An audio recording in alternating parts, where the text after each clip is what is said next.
नमस्कार, स्वागत है आपका भोजपुरी तड़का में। भोजपुरी सिनेमा और म्यूजिक इंडस्ट्री के चर्चित नाम मनोज तिवारी को आमतौर पर एक पॉलिटिशियन के रूप में जाना जाता है, लेकिन उनकी असली पहचान एक बेहतरीन गायक और अभिनेता की भी रही है। अब उन्होंने एक बार फिर अपने पुराने सुपरहिट गाने जब से चढ़ल बा जवानी को नए अंदाज में रिक्रिएट किया है, जो रिलीज होते ही दर्शकों के बीच सनसनी मचा रहा है।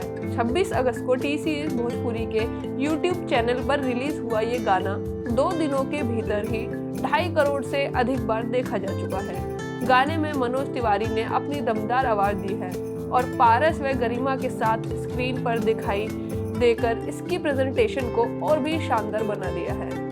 गाने की डायरेक्शन और कोरियोग्राफी मुदस्सर खान ने की है और यही वजह है कि महज 48 घंटे में ही इस गाने को करीब 90,000 लाइक्स मिले और ये म्यूजिक ट्रेंडिंग चार्ट पर 19वें नंबर पर पहुंच गया। फैंस की प्रतिक्रियाओं की बात करें तो कोई कह रहा है कि पुराने खिलाड़ी मैदान में लौट आए हैं, तो कोई उन्हें भोजपुरी गायकी का शेर बता रहा है। एक यूजर ने लिखा कि बीट भले ही पुरानी हो, लेकिन इसकी वाइब आज भी कमाल की है।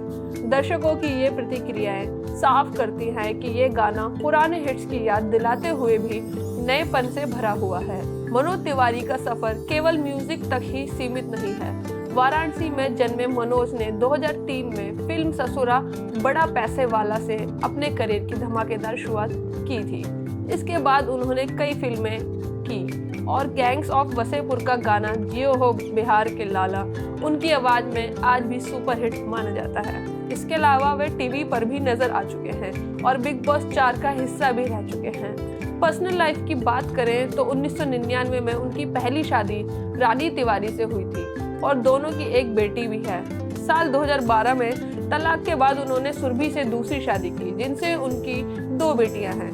कुल मिलाकर मनोज तिवारी का ये गाना जब से चढ़ल बा जवानी ये साबित करता है कि असली कलाकार समय बदलने के बावजूद अपनी पहचान और लोकप्रियता कभी नहीं खोते। आपने अगर ये गाना अभी तक नहीं सुना है तो आप YouTube पर जाएं और ये गाना सुनें और हमें कमेंट करके बताएं कि आपको ये गाना कितना पसंद आया। धन्यवाद।